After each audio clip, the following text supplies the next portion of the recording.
The story of the Institute cannot truly be understood without first tracing the origins of its predecessor, the Commonwealth Institute of Technology, or CIT, which before the Great War of 2077 stood as one of the most prestigious centers of scientific learning in the entire United States, a hub of research and innovation comparable to the Massachusetts Institute of Technology in the pre-war world, and home to some of the brightest minds in fields such as computer science, robotics, bioengineering, and nuclear research. CIT was not just a school, but a research powerhouse that attracted immense government funding, corporate sponsorship, and military contracts. Its laboratories filled with cutting-edge equipment, and its faculty entrusted with projects that blurred the lines between academic study and classified experimentation. And while the full scope of its pre-war projects remains shrouded in mystery, enough evidence survives in the records scattered across the Commonwealth to show that CIT was deeply intertwined with the scientific infrastructure that fueled America's final decades before nuclear annihilation, contributing to projects that touched upon artificial intelligence, cybernetics, energy weapons, and even experimental teleportation technology, research that, in hindsight, would lay the foundation for the Institute's future dominance in the post-war wasteland. Yet, beyond its technological prestige, CIT also embodied the cultural and political ambitions of pre-war America. Situated in Boston, Massachusetts, at the heart of a region long known for its academic prestige and intellectual heritage, and in those waning years before nuclear fire consumed the world, CIT was emblematic of the contradictions of pre-war society, a place where noble aspirations for the advancement of human knowledge coexisted uneasily with the darker imperatives of militarization, secrecy, and profit, a place where scientists may have dreamed of curing disease and expanding human capability, but were often compelled to bend their work to the demands of government agencies such as the Department of Defense, or shadowy organizations like the Enclave,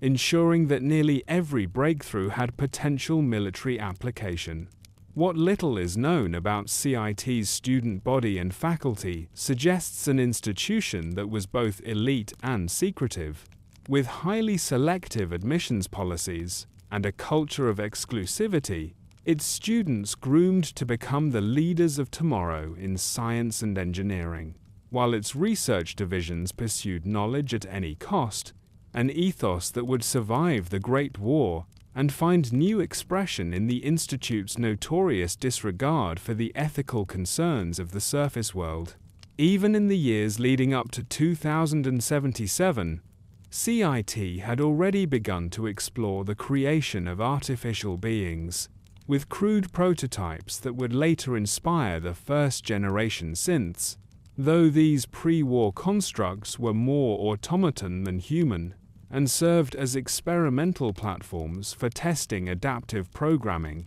neural networking, and synthetic materials, their development paralleling but far surpassing the robotics programs carried out at other institutions and corporations, such as Robco or General Atomics International, giving CIT a unique edge in the pursuit of artificial life. And while much of this work was conducted under the pretext of academic research, it is widely believed that the United States military was a silent partner in many of these projects, eager to obtain new weapons, tools, and even potential soldiers for the looming global conflict. The outbreak of the Great War would cut short many of these ambitions, but by that point, CIT had already developed the underground research facilities that would prove critical to its survival, laboratories and living quarters buried beneath the campus and protected by reinforced infrastructure. And while many universities and research centers across America, perished in fire and radiation. CIT endured by sheer fortune and preparation, its subterranean complex shielding a small population of scientists and students from the devastation above, ensuring not only the preservation of life, but also the preservation of knowledge, a rare continuity of pre-war scientific culture that would blossom in the decades to come into something entirely new, something both wondrous and terrifying. In reflecting on CIT's role in history, it becomes clear that the Institute was not born from nothing in the ashes of war, but rather was the inevitable evolution of an institution already committed to technological supremacy, already immersed in secretive research that sought to redefine the boundaries of what it meant to be human and what it meant to control the world. And the irony lies in the fact that the very culture of scientific elitism, detachment, and disregard for consequence that defined CIT before the bombs would continue to define the Institute long after, giving it a sense of continuity that blurred the line between pre-war hubris and post-war dystopia, and thus the story of the Institute begins not with the flicker of a light in a post-nuclear laboratory, but with the proud banners and lecture halls of CIT, an ivory tower of science that, through accident and design, would become the foundation of one of the most powerful and feared organizations in the Fallout universe. When the bombs fell on the 23rd of October 2077, the world above was obliterated in a matter of hours, cities reduced to firestorms, populations annihilated, and the fragile networks of civilization shattered beyond repair. Yet beneath the ruined streets of Boston, the Commonwealth Institute of Technology endured, not through chance alone, but through the foresight of its scientists and administrators who, in the years preceding the Great War, had invested heavily in the construction of subterranean laboratories and fortified research facilities intended to house their most sensitive projects. Spaces originally conceived as secure environments for experiments involving radiation, nuclear physics, and unstable robotics prototypes, but which, by sheer circumstance, became a haven for survival when the apocalypse came. And so, while millions died in the inferno above, a fraction of CIT's faculty, students, and researchers descended into the depths of their underground sanctuaries,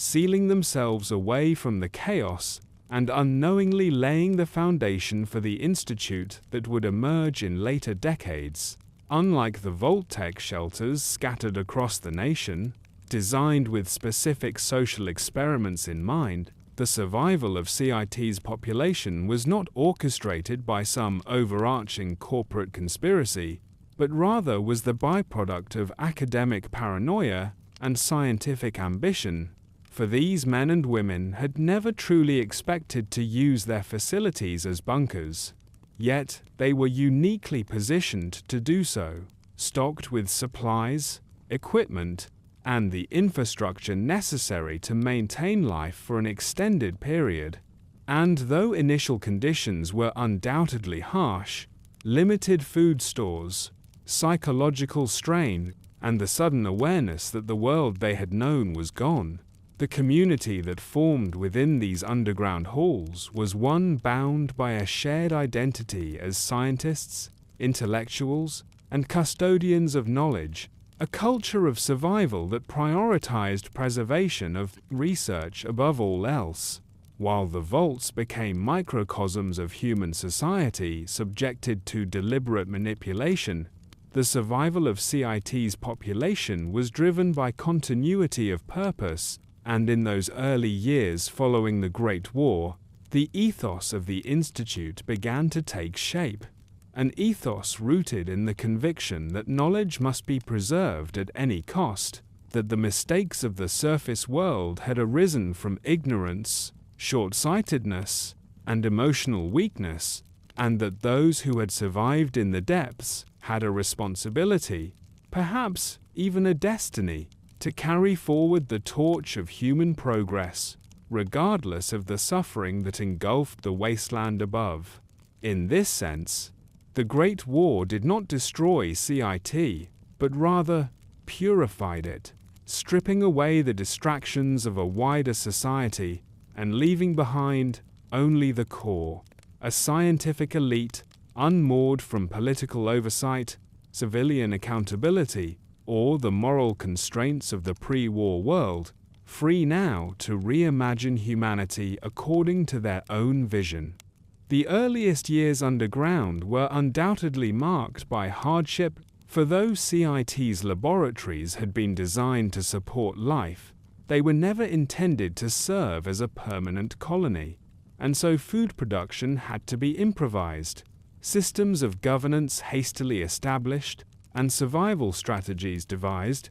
Yet necessity bred innovation, and through these struggles, the first generation of post-war institute members began to develop the technologies and social structures that would sustain them long-term, experimenting with hydroponics, resource recycling, and medical advances that drew upon their pre-war expertise, ensuring not only the survival of their community, but the slow growth of a society increasingly detached from the reality of the Commonwealth above. While survivors on the surface formed raider gangs, cobbled together settlements, or fell prey to radiation and famine, the descendants of CIT retreated further into their underground enclave, rarely venturing above except when necessary, and even then only through covert expeditions that avoided contact with the dangerous and chaotic world beyond their walls, reinforcing the perception within their ranks that the surface was a place of savagery and decay, unfit for those who had embraced the higher path of science, a conviction that would harden into ideology over the coming centuries. It was in this crucible of isolation that the transformation from CIT into the Institute truly began, a transformation not simply of name, but of philosophy, as the survivors gradually ceased to see themselves as merely a remnant of a destroyed university, and began instead to imagine themselves as the architects of a new future for humanity, their identity no longer tied to the ruined institutions of the past, but to the possibilities of the future they alone were equipped to build. Thus, the Great War, while catastrophic for the world at large, served as the catalyst that allowed CIT to evolve into something greater, its survival ensuring that the brightest minds of the old world could continue their work uninterrupted, while their isolation shielded them from the entropy that consumed every other corner of civilization. And in this paradox lies the seed of both the Institute's brilliance and its infamy, that its survival was not a tragedy, but a triumph, and that the very destruction that obliterated the Commonwealth gave rise to an organization that would dominate it centuries later. In the years and decades that followed the Great War, the survivors of the Commonwealth Institute of Technology, cut off from the society that had perished above, gradually ceased to identify themselves as mere remnants of a university, and began instead to forge a new identity as the inheritors of human progress. And this transformation from an academic institution into what would come to be known simply as the Institute was not an event marked by a single date or decree, but a slow and inexorable evolution shaped by necessity, ideology, and the passage of generations. For the first survivors had clung desperately to the memory of the old world, still referring to themselves as CIT faculty and students, still thinking in terms of semesters, departments, and research grants, even as the realities of nuclear devastation rendered such concepts meaningless. Yet, as those survivors aged and died, replaced by their children and grandchildren, who had never known the surface world or the bustling cities of the pre-war Commonwealth, the collective consciousness of the community shifted, no longer anchored in nostalgia, but in the conviction that they were a chosen few tasked with stewarding knowledge through the dark age that had consumed the earth. And it was during this transition that the idea of the Institute crystallized, a name that captured both continuity with the past and a declaration of independence from it, an acknowledgement that they were no longer simply CIT in exile, but something altogether new, something that stood apart from the fractured world above, and held within it the potential to shape the course of humanity. Governance, too, evolved in this period, for while the first years of survival were marked by ad hoc councils and emergency leadership, as time passed, the community adopted more formal structures, eventually coalescing into the Directorate, a body of division heads that managed not only research priorities, but also the social and political life of TAN. The Institute, a system that ensured scientific expertise, not charisma or brute force, was the primary measure of authority, and this emphasis on technocratic governance reflected the values of a society that had come to believe that only through reason and knowledge could humanity survive, a belief that in practice often manifested as disdain for the so-called savages of the surface. Technology, meanwhile, advanced at a pace unmatched anywhere else in the wasteland. For the Institute's researchers, not only preserved pre-war knowledge, but also built upon it, free from the constraints of resource scarcity and societal collapse that crippled surface settlements. And though they faced shortages and obstacles of their own, the cumulative effect of their work was the steady development of innovations that would become the hallmark of Institute power, from advanced robotics to energy weapons to the teleportation system that would one day allow them to move unseen through the Commonwealth. And as each generation of researchers passed their knowledge to the next, the Institute became less a community of survivors and more a self-sustaining civilization, its identity defined by science, and its purpose increasingly framed in terms of shaping the destiny of the entire human race. Yet this transformation was not merely technological but also cultural, for isolation bred a sense of superiority, a conviction that the surface was irredeemably barbaric, and that only those within the Institute possessed the clarity and discipline to preserve and advance civilization. And while this belief gave the Institute cohesion, it also sowed the seeds of its eventual alienation from the wider Commonwealth. For the same doctrines that inspired its members to push forward with their grand vision also justified the secrecy, manipulation, and cold pragmatism that would make it feared and hated by outsiders. Over time, the Institute abandoned the last vestiges of its academic trappings, no longer speaking of classes or degrees, but of divisions, advanced biosciences, robotics, synth retention, nuclear engineering, and others, organizational units that reflected not the teaching mission of a university, but the functional priorities of a self-contained technocracy. And with this shift, the Institute shed the last illusions of being merely a remnant of the old world and fully embraced its role as an architect of the new, a subterranean power whose influence would extend far beyond its hidden halls. Oral histories and fragments of surviving records suggest that this period of transformation also saw the first concerted efforts to expand beyond mere survival into experimentation with human enhancement, genetic research, and synthetic replication, programs that would eventually culminate in the creation of synthetic humans, but which began as tentative explorations driven by the conviction that humanity itself could be improved, that the frailties and flaws of the pre-war species could be corrected through science. And though the surface world saw only chaos in these centuries, within the Institute there was a sense of continuity and progress, as though the apocalypse had not ended human history but merely stripped away its corrupt and inefficient forms, leaving behind only the pure pursuit of advancement.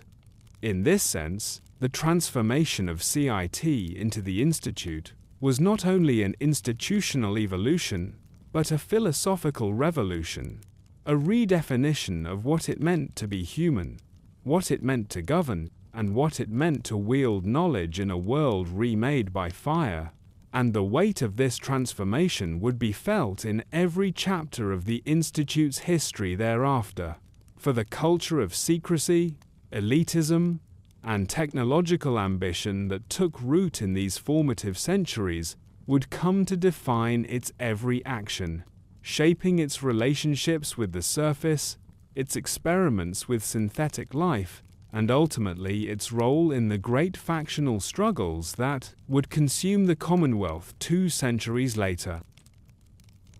The defining achievement that would come to separate the Institute from every other surviving community in the post-war world was the creation of synthetic humans, a project that unfolded over generations and marked the culmination of both pre-war research initiatives and post-war necessity. And to understand the scope of this transformation, one must begin with the earliest attempts at constructing artificial beings in the decades after the Great War, when the remnants of CIT, by then already shifting into its new identity as the Institute, sought to extend its survival capacity by developing robotic assistants that could labor, defend, and explore the surface in ways too dangerous for human personnel.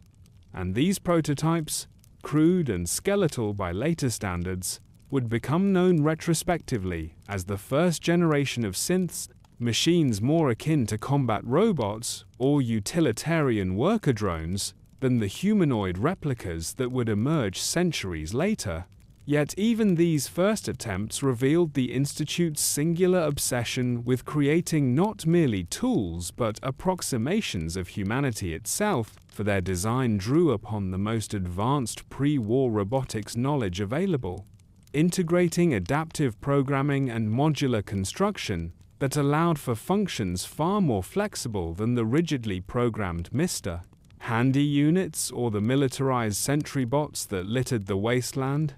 These Generation 1 synths were angular, metallic, and unmistakably artificial, their skeletal frames betraying no illusion of humanity, yet their intelligence was remarkable, capable of understanding complex commands, responding to novel situations, and in limited cases even adapting to unforeseen circumstances. And while the surface world would have viewed them as miracles of engineering, within the Institute they were seen merely as stepping stones, prototypes on the path towards something greater, and so the community continued to refine its work, producing an entire class of Generation 2 synths that represented a dramatic leap forward in sophistication, machines encased in synthetic polymers that mimicked musculature, more refined skeletal systems, and programming that allowed them not merely to obey, but to think and reason within defined parameters. And though they still bore the unmistakable look of robots, their faces smooth, their skin-like covering rubbery and unconvincing, they were already venturing into a domain no other faction could match, a domain that blurred the line between human and machine. The development of Generation 2 synths also revealed the Institute's growing interest in using synthetic life, not just as tools, but as proxies, agents who could operate in the dangerous and chaotic surface world in place of fragile human scientists. And indeed, records suggest that the Institute began to deploy these constructs for reconnaissance, retrieval, and enforcement missions in the Commonwealth, establishing the earliest patterns of contact, largely hostile, that would cement the surface population's view of the Institute as a sinister, unseen power whose agents emerged from nowhere and vanished without a trace. a perception amplified by the Institute's decision to cloak its operations in secrecy, never acknowledging to outsiders that these machines were theirs, and thereby allowing myths of abductions and replacements to take root in the folklore of the wasteland. Yet, from the Institute's perspective, neither Generation 1 nor Generation 2 synths were sufficient, for while they extended the organization's reach and provided a framework for robotic labor and enforcement, they remained too obviously artificial, lacking the capacity to integrate fully into human society, and thus the ultimate ambition of the Institute, the creation of synthetic humans indistinguishable from the real thing, remained unrealized, and it was in the relentless pursuit of this goal that the Institute's true character was revealed. For rather than being content with machines that already surpassed anything the wasteland had seen, the scientists of the Institute pressed onward, pouring resources, ingenuity, and generations of labor into solving the ultimate problem of artificial life. How to create a being that not only looked and acted human, but in every measurable sense was human, down to its biology, its thoughts, and its capacity for emotion. This ambition was driven not merely by scientific curiosity, but by ideology, for the Institute had come to believe that it, and it alone, had the right to shape the future of humanity, and in this view, synthetic humans were not abominations, but the next step in evolution, a superior form of mankind engineered to overcome the weaknesses of the species that had destroyed itself in nuclear fire. And so the first generations of synths must be understood not as final products, but as stepping stones on the path toward Generation 3, which would embody the culmination of 2 centuries of research. The early synth programs also established the Institute's culture of internal secrecy and division of labor, for not every scientist within the underground enclave had access to the full scope of these projects, with specialized teams working in parallel and information carefully compartmentalized to prevent disruption or dissent, a practice that ensured progress, but also entrenched the hierarchical culture of the Institute, where knowledge was power, and only those deemed worthy could participate in the most advanced experiments. Meanwhile, on the surface, rumors of kidnappings, strange machines, and whispered tales of people being replaced by uncanny replicas began to spread. And though these legends were based more on fear than fact in the early days, they foreshadowed the reputation that would eventually surround the Institute as a bogeyman of the Commonwealth, a power so advanced that ordinary settlers could scarcely imagine it.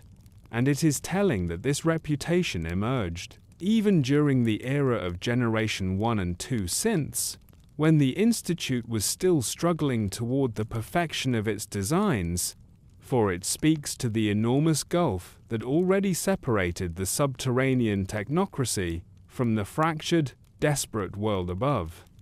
In sum, the first generations of synth development were not merely technological milestones, but ideological declarations, proof that the Institute was not content to survive, but determined to redefine what it meant to be human, and in doing so it set itself on a collision course with the rest of the Commonwealth, for in the eyes of the Institute, synths were the key to salvation, but in the eyes of the surface world, they were the stuff of nightmares, harbingers of an unseen enemy whose power lay not just in weapons, but in the ability to reshape the very essence of humanity itself.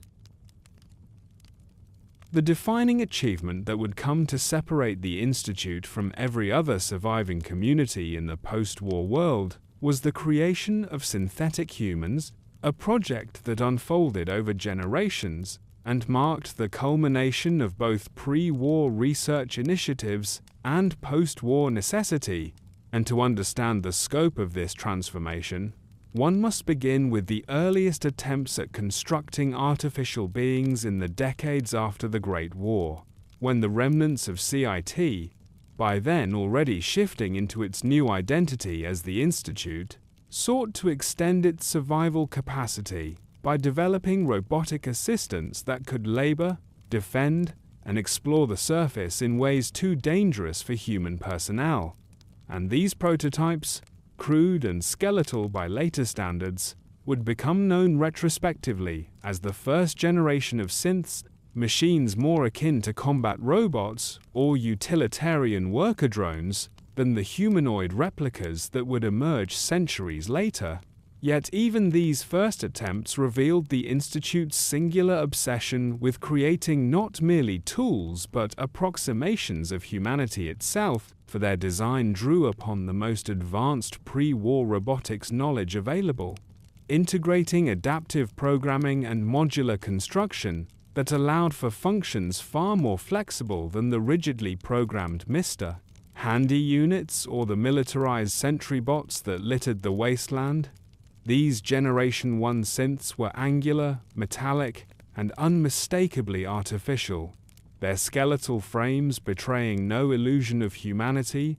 yet their intelligence was remarkable, capable of understanding complex commands, responding to novel situations, and in limited cases even adapting to unforeseen circumstances. And while the surface world would have viewed them as miracles of engineering, within the Institute they were seen merely as stepping stones, prototypes on the path towards something greater, and so the community continued to refine its work, producing an entire class of Generation 2 synths that represented a dramatic leap forward in sophistication, machines encased in synthetic polymers that mimicked musculature, more refined skeletal systems, and programming that allowed them not merely to obey, but to think and reason within defined parameters. And though they still bore the unmistakable look of robots, their faces smooth, their skin-like covering rubbery and unconvincing, they were already venturing into a domain no other faction could match, a domain that blurred the line between human and machine. The development of Generation 2 synths also revealed the Institute's growing interest in using synthetic life, not just as tools, but as proxies, agents who could operate in the dangerous and chaotic surface world in place of fragile human scientists. And indeed, records suggest that the Institute began to deploy these constructs for reconnaissance, retrieval, and enforcement missions in the Commonwealth, establishing the earliest patterns of contact, largely hostile, that would cement the surface population's view of the Institute as a sinister, unseen power whose agents emerged from nowhere and vanished without a trace, a perception amplified by the Institute's decision to cloak its operations in secrecy, never acknowledging to outsiders that these machines were theirs, and thereby allowing myths of abductions and replacements to take root in the folklore of the wasteland. Yet, from the Institute's perspective, neither Generation 1 nor Generation 2 synths were sufficient, for while they extended the organization's reach and provided a framework for robotic labor and enforcement, they remained too obviously artificial, lacking the capacity to integrate fully into human society, and thus the ultimate ambition of the Institute, the creation of synthetic humans indistinguishable from the real thing, remained unrealized. And it was in the relentless pursuit of this goal that the Institute's true character was revealed. For rather than being content with machines that already surpassed anything the wasteland had seen, the scientists of the Institute pressed onward, pouring resources, ingenuity, and generations of labor into solving the ultimate problem of artificial life. How to create a being that not only looked and acted human, but in every measurable sense was human, down to its biology, its thoughts, and its capacity for emotion. This ambition was driven not merely by scientific curiosity, but by ideology, for the Institute had come to believe that it, and it alone, had the right to shape the future of humanity, and in this view, synthetic humans were not abominations, but the next step in evolution, a superior form of mankind engineered to overcome the weaknesses of the species that had destroyed itself in nuclear fire. And so the first generations of synths must be understood not as final products, but as stepping stones on the path toward Generation 3, which would embody the culmination of 2 centuries of research. The early synth programs also established the Institute's culture of internal secrecy and division of labor, for not every scientist within the underground enclave had access to the full scope of these projects, with specialized teams working in parallel and information carefully compartmentalized to prevent disruption or dissent, a practice that ensured progress, but also entrenched the hierarchical culture of the Institute, where knowledge was power, and only those deemed worthy could participate in the most advanced experiments. Meanwhile, on the surface, rumors of kidnappings, strange machines, and whispered tales of people being replaced by uncanny replicas began to spread. And though these legends were based more on fear than fact in the early days, they foreshadowed the reputation that would eventually surround the Institute as a bogeyman of the Commonwealth, a power so advanced that ordinary settlers could scarcely imagine it. And it is telling that this reputation emerged even during the era of Generation 1 and 2 synths, when the Institute was still struggling toward the perfection of its designs, for it speaks to the enormous gulf that already separated the subterranean technocracy from the fractured, desperate world above. In sum, the first generations of synth development were not merely technological milestones, but ideological declarations, proof that the Institute was not content to survive, but determined to redefine what it meant to be human, and in doing so it set itself on a collision course with the rest of the Commonwealth, for in the eyes of the Institute, synths were the key to salvation, but in the eyes of the surface world, they were the stuff of nightmares, harbingers of an unseen enemy whose power lay not just in weapons, but in the ability to reshape the very essence of humanity itself. If the creation of synthetic humans was the Institute's defining scientific triumph, then the creation of its directorate was its defining political achievement, for it was within this governing body and the strict hierarchy it embodied that the Institute transformed from a community of researchers into a fully functioning subterranean civilization, a technocratic society whose authority rested not in charisma or democratic mandate, but in the control of knowledge, expertise, and access to the machinery of survival, and the directorate itself, composed of the leaders of each major division, was both a council and an oligarchy, a system designed to balance the interests of competing scientific priorities, while also ensuring that no single faction within the Institute could dominate unchecked. And yet, as with every aspect of the Institute, the structure was less about fairness than about efficiency, its members selected not by vote of the population, but by the assent of those whose mastery of a given field made them indispensable to the continuity of the organization. Over time, this structure solidified into the system known by the time of the sole survivor as the Directorate, composed of the heads of the primary divisions, advanced systems, bioscience, robotics, and synth retention, alongside the position of the director, the supreme leader of the Institute, who acted as the final arbiter of disputes and the visionary guiding its long-term goals, a role eventually held by Sean, known as Father.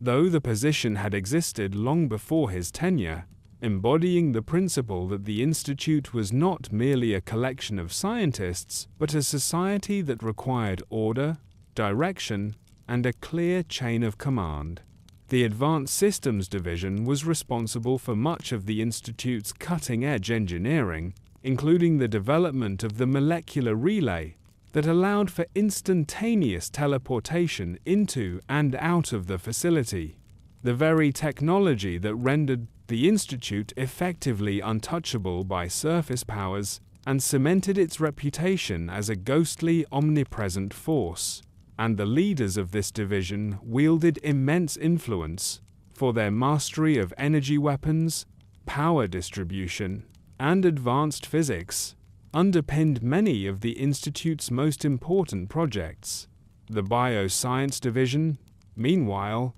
was the beating heart of the Institute's work with genetics, agriculture, and medicine, the division that produced the food and sustenance necessary for the community to survive, but also the group most deeply involved in the creation of Generation 3 synths, and thus their authority extended not only over the survival of the Institute's population, but over its most controversial experiments, making them indispensable and often the focus of moral debate within the Directorate. The Robotics Division, once the centerpiece of the Institute's early work with Generation 1 and 2 synths, retained its prominence even after the advent of Generation 3, for the maintenance, control, and deployment of synthetic beings remained critical to the Institute's operations, and the robotics leadership often viewed themselves as guardians of the Institute's legacy, their expertise ensuring continuity even as newer divisions seized the spotlight. Then there was the Synth Retention Bureau, a later addition to the hierarchy, but one whose power reflected a growing problem, for as Generation 3 synths demonstrated their capacity for independent thought and rebellion, it fell to the SRB to track, capture, and reassert control over escaped units, effectively making it the Institute's secret police, feared within and despised without, a division whose authority over life and death was nearly absolute, and whose operations on the surface were most responsible for the Institute's reputation as kidnappers and puppet masters, and their seat at the Directorate table was a testament to the extent to which maintaining control over their creations had become central to the Institute's very survival. Presiding over all of these divisions was the Director,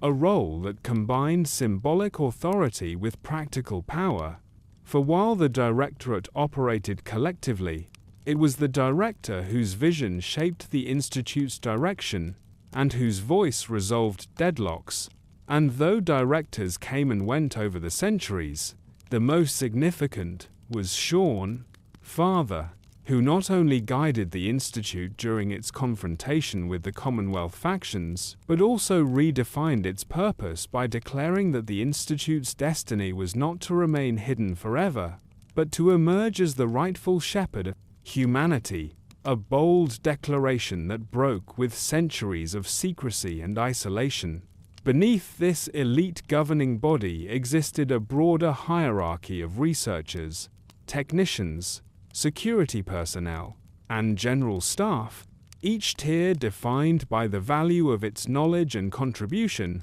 with those engaged in cutting-edge research, enjoying privileges and authority, while those assigned to maintenance or non-technical roles occupied lower rungs of society. And though the Institute prided itself on being a meritocracy, in practice, its rigid hierarchy entrenched inequality, ensuring that access to information, resources, and decision-making was tightly controlled, fostering an insular culture in which dissent was rare and obedience was expected. Yet for all its rigidity, the Institute's hierarchy was not static, for talented individuals could, in theory, rise through the ranks if they demonstrated extraordinary ability, and this promise of advancement, combined with the near-total dependence of the population on the Institute's technological infrastructure,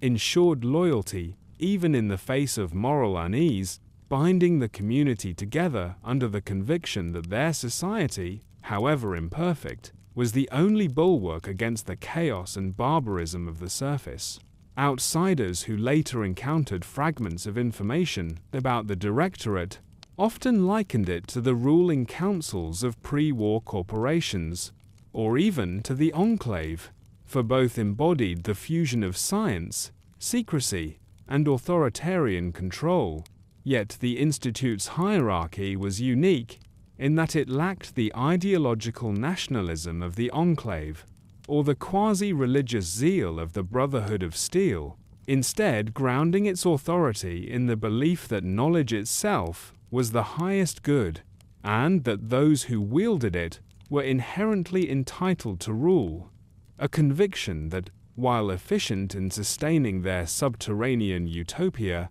blinded the Institute to the perspectives of the surface and sowed the seeds of the conflicts that would later engulf them.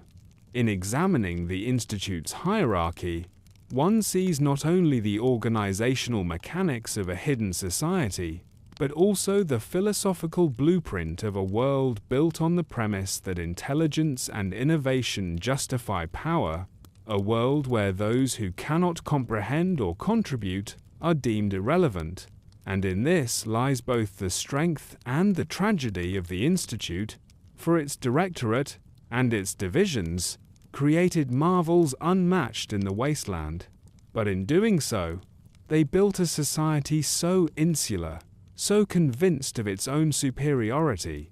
that it could never coexist with the fractured but enduring humanity, struggling to survive above, ensuring that its hierarchy, however sophisticated, would one day collapse under the weight of its own isolation.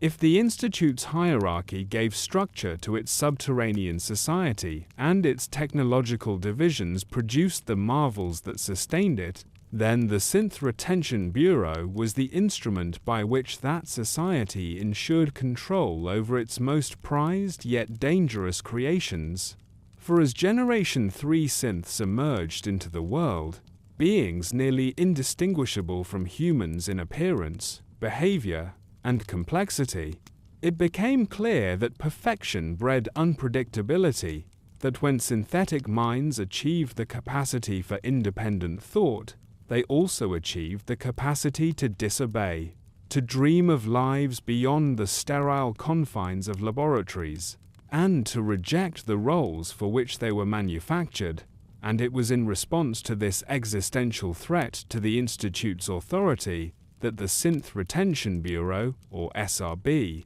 was created, an organization whose mandate was as stark as it was uncompromising, to ensure the loyalty and containment of all synth units, by persuasion if possible, by force if necessary, and by erasure when no other means could guarantee obedience, operating with near-total secrecy and answering directly to the Directorate. The SRB functioned as both an intelligence agency and an enforcement arm, blending surveillance, investigation, and paramilitary operations into a singular body that cast a long and fearful shadow over the Commonwealth. For wherever rumors of mysterious kidnappings spread, wherever an escaped synth was whispered to have found refuge, it was assumed that SRB agents would soon follow, emerging from the wasteland like ghosts and vanishing again without trace,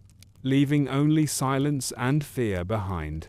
At the center of the Bureau's operations was its control board, a system that tracked the activity, identity, and compliance of every synth produced, each unit encoded with designations and recall protocols, ensuring that the Institute could, in theory, summon back or deactivate its property at will. Yet, as synths demonstrated increasing ingenuity in escaping, blending into surface life, or even receiving assistance from groups like the Railroad, the SRB's mandate grew ever more aggressive, with teams dispatched to infiltrate settlements, intimidate civilians, and retrieve fugitives by any means. actions that cemented the Institute's reputation among Commonwealth residents, not as distant scientists, but as sinister abductors, a reputation reinforced by the fact that the line between recapturing synths and abducting humans blurred in the minds of the surface. For when someone vanished in the night, few dared to distinguish whether the victim was a runaway machine or a flesh-and-blood neighbor, and the terror this engendered served as both a practical tool of control and a propaganda nightmare. Within the Institute itself, the SRB's authority was both respected and resented. For while it was acknowledged that their work was essential to preventing chaos, their methods often clashed with the more idealistic visions of divisions such as bioscience, who viewed the synths as evidence of humanity's potential rather than threats to its order, yet the Bureau prevailed in most disputes. Its leaders arguing that, without absolute control, the Institute's greatest triumph would become its undoing, for an escaped synth was not merely lost property, but a living reminder to the surface that the Institute existed, a leak in the wall of secrecy upon which their survival depended. The Bureau's operations extended across the Commonwealth in ways unseen by most factions, employing human operatives, loyal synth agents, and embedded informants, all coordinated with precision from within the Institute's walls, and its commander during the Sole Survivors era, Justin Ayo, exemplified the Bureau's unyielding philosophy, speaking of synths not as people but as tools, assets to be catalogued, deployed, and retrieved. His cold pragmatism, a reflection of the SRB's belief that sentimentality had no place in the management of technology, a belief that put them at perpetual odds with the Railroad, the shadowy resistance group dedicated to liberating synths and granting them autonomy. This clandestine conflict became one of the defining battles of the post-war Commonwealth, a war fought not with grand armies but with whispers, hidden passages, and sudden disappearances, with the SRB deploying coursers, specially designed Generation 3 synths trained to be hunters and enforcers, into the wasteland to track down and neutralize escapees. Their black uniforms, advanced weaponry, and unflinching obedience, making them the Institute's most feared emissaries, symbols of its ability to reach into any corner of the Commonwealth and impose its will. And the sight of a courser was enough to send even seasoned wastelanders into hiding, for these agents were nearly unstoppable, designed to overcome both human and synthetic opposition with brutal efficiency. The SRB's reliance on coursers underscored the irony at the heart of its mission, to preserve control over synthetic life by creating a new class of synths engineered to enforce loyalty, beings who, in their own way, were denied the freedom enjoyed by the very units they hunted. And yet this cycle of control and rebellion continued, each escape fueling the Railroad's resolve, each retrieval reinforcing the Institute's conviction that their methods were justified, until the conflict escalated into open warfare in the years of the Sole Survivor, when the Institute's existence could no longer remain hidden, and its survival hinged on the outcome of its struggle against the Brotherhood of Steel, the Railroad, and the scattered militias of the Commonwealth. Still, the SRB endured, its mission unchanged, its methods refined, and even in the scenarios where the Institute ultimately fell, the Bureau's legacy lived on in the stories of those who remembered the black-clad figures who came in the night, who spoke little, who offered no explanations, and who left settlements forever altered. Their efficiency and ruthlessness cementing the SRB as the most visible, most feared arm of the Institute, the embodiment of its darker impulses, and the clearest example of how the pursuit of control could transform scientific triumph into moral catastrophe. In the end, The Synth Retention Bureau was not simply a division of the Institute, but a mirror of its contradictions, for it revealed the fear underlying the Institute's confidence, the insecurity lurking beneath its utopian vision, and the inevitability that a society which sought to master life itself would be consumed by the need to police it, a need that, like the courses themselves, could never be fully contained, only perpetuated until the final collapse. The emergence of the railroad represented one of the most significant ideological challenges to the Institute's vision of order and control. For whereas the Institute pursued the creation, management, and containment of synthetic humans as a means to preserve knowledge, advance science, and assert dominance over the post-apocalyptic world, the railroad positioned itself as the moral conscience of the Commonwealth, a clandestine organization dedicated to the liberation of synths from the subterranean society that regarded them as property rather than sentient beings. And this philosophical clash was not merely abstract but practical, manifesting in a continuous shadow war, in which freedom and control, ethics and expedience, collided in ways that reshaped the social landscape of the wasteland. For every escape facilitated by the railroad highlighted the inherent contradictions in the Institute's doctrine, demonstrating that the very beings they had labored for centuries to perfect were capable of independent thought, emotion, and self-determination,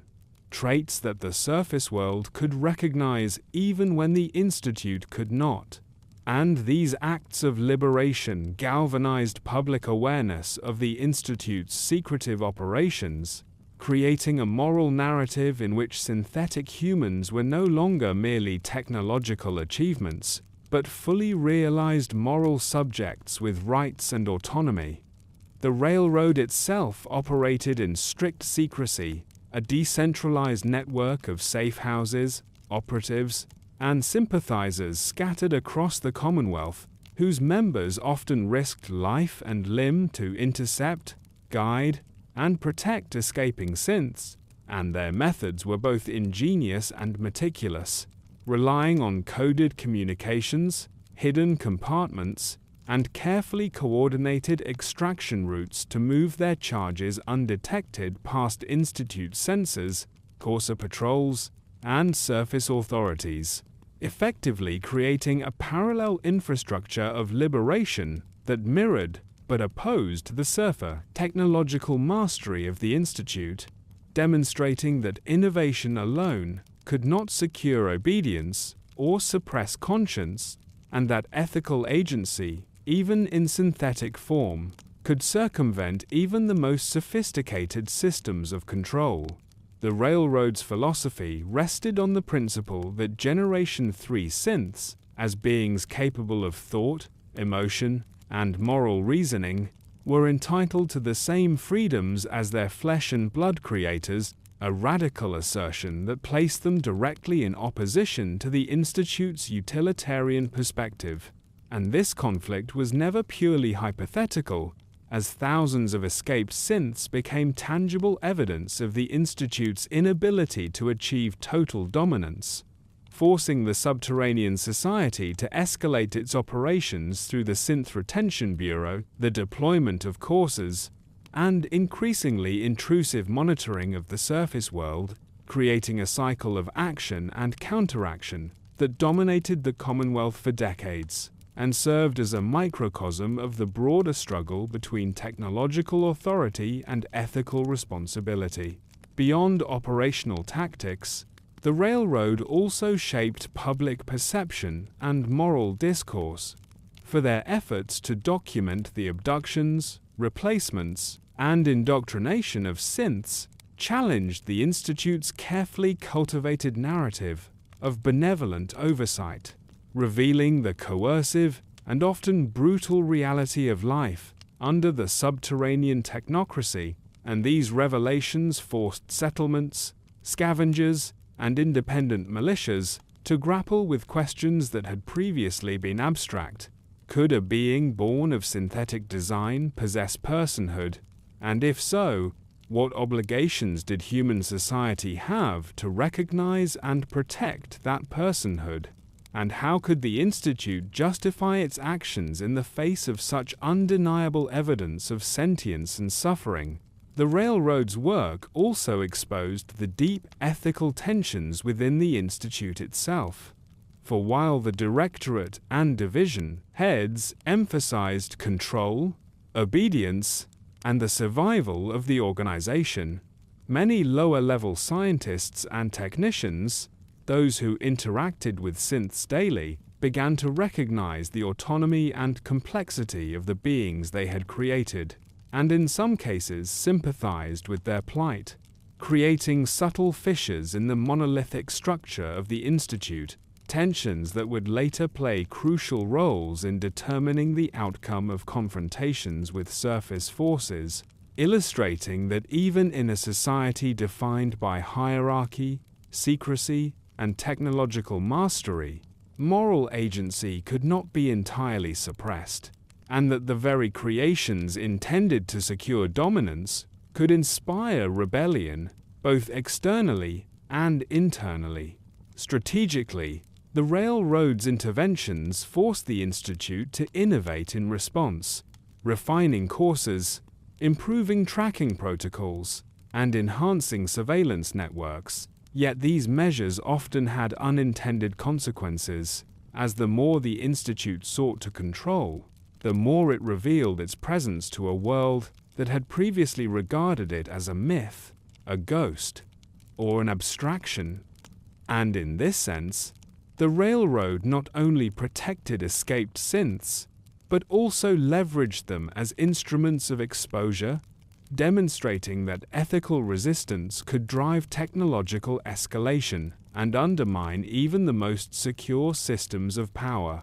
The philosophical implications of this struggle were profound, for it forced the Commonwealth, the Institute, and observers of the conflict to confront fundamental questions about identity, autonomy, and the nature of life itself, challenging long-held assumptions about what constituted a human being who had the right to make decisions over another sentient life, and how societies should balance scientific progress with moral responsibility. And in this dialogue between creator and creation, between technocracy and conscience, the Railroad became more than a faction. It became a lens through which the moral legitimacy of the Institute could be measured, revealing that technological achievement, without ethical consideration, was inherently unstable, vulnerable to subversion, and subject to the very human principles that the subterranean society had long dismissed.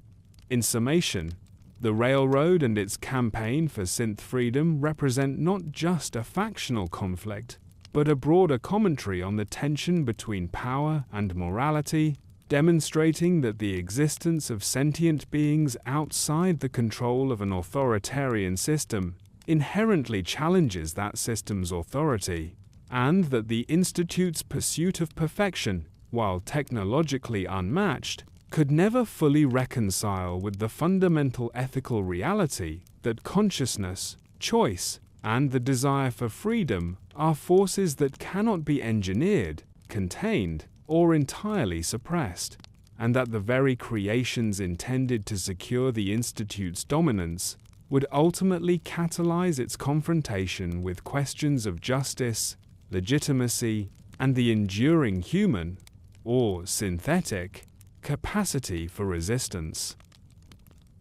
The Institute's interactions with the surface world of the Commonwealth were defined by a mixture of meticulous observation, calculated intervention, and strict secrecy, a complex and often morally ambiguous relationship in which the subterranean society sought to exert influence over the devastated lands above without revealing itself openly, and in doing so established a dynamic that combined paternalistic oversight, technological superiority, and the ruthless pragmatism that had been cultivated over generations beneath the ruins of pre-war Boston. For the Institute, viewed the surface not as a peer society, but as a chaotic experiment, a landscape of human survivors whose ignorance, violence, and instability threatened the very continuity of civilization, and therefore required subtle manipulation to ensure that the progress achieved underground could endure. A strategy that manifested in a wide range of activities, including strategic abductions, synthetic infiltration, agricultural guidance, and scientific intervention in matters ranging from medicine to energy production, all designed to guide the evolution of society above in a manner the Institute deemed optimal. This relationship was complicated by the fact that the Commonwealth was neither uniform nor static, comprising scattered settlements, independent militias, raider bands, and other factions such as the Brotherhood of Steel and the Railroad, each with its own agenda, and the Institute had to navigate this fragmented political landscape while remaining invisible, relying on its superior knowledge and technology to manipulate outcomes without direct confrontation whenever possible.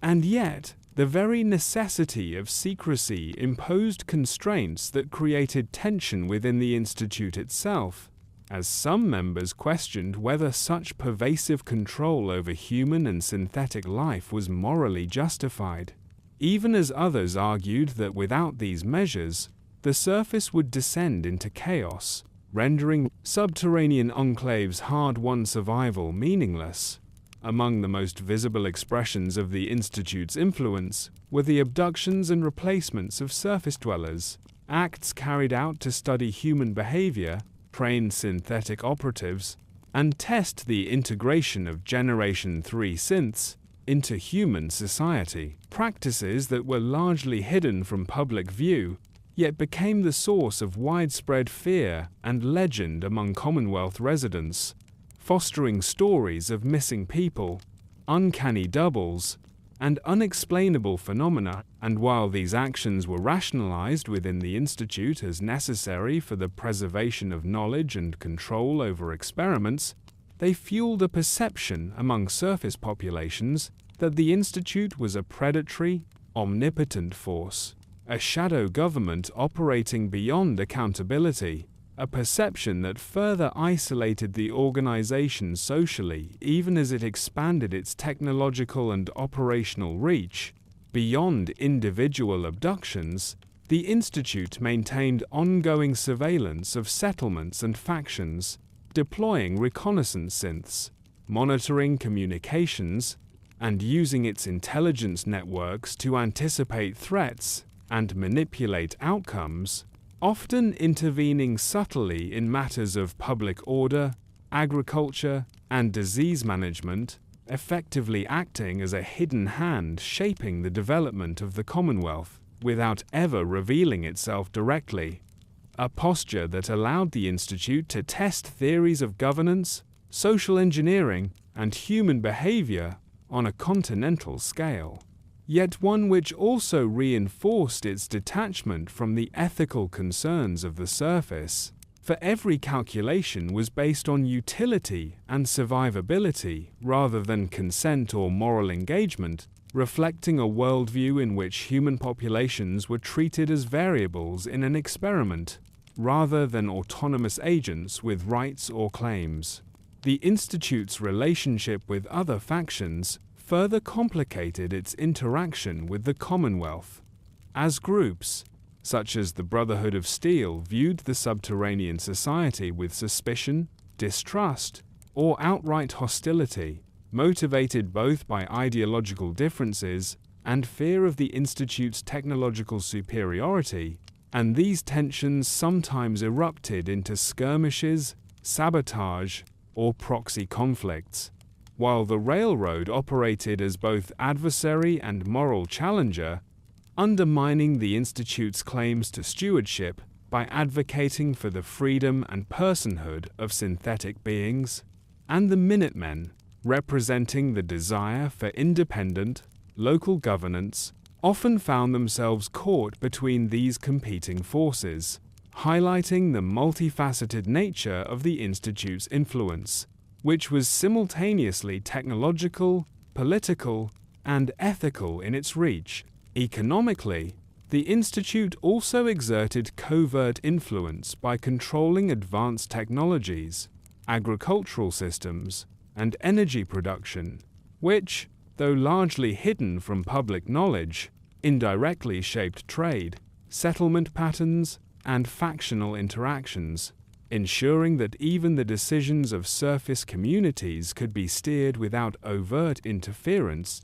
and this capacity for invisible manipulation allowed the Institute to maintain its objectives over centuries, effectively functioning as a sovereign power operating parallel to the visible governments and organizations of the Commonwealth, yet remaining insulated from scrutiny, negotiation, or accountability, an arrangement that reinforced both its stability and its moral isolation, for it removed the necessity of compromise while simultaneously eroding empathy for the lives affected by its experiments. The social consequences of the Institute's engagement with the surface were equally profound, for fear, rumor, and mistrust became cultural constants, shaping the myths and folklore of the wasteland, with stories of abductions, synthetic doubles, and inexplicable disappearances spreading across generations.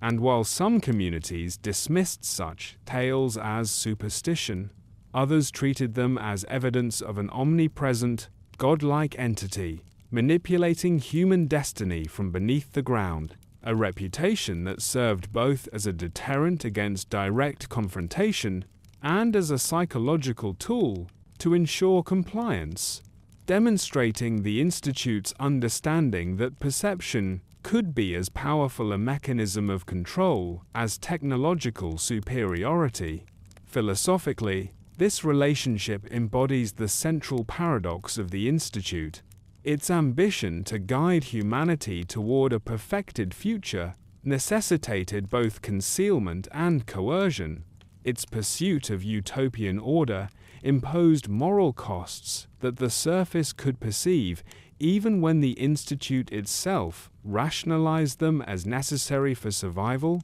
and this dynamic illustrates the tension at the heart of the Institute's identity. As a society that seeks to master life and knowledge while remaining fundamentally alienated from the very beings it purports to protect, a tension that manifests in its interactions with factions, settlements, and individual citizens, and which, over the course of decades, set the stage for conflicts that would test the organization's resilience, legitimacy, and capacity to maintain control. In sum, the Institute's relationship with the Commonwealth was simultaneously manipulative and protective, secretive and omnipresent, guided by technological mastery, ethical ambiguity, and the belief that its members, by virtue of knowledge and skill, had the prerogative to determine the path of civilization. And this complex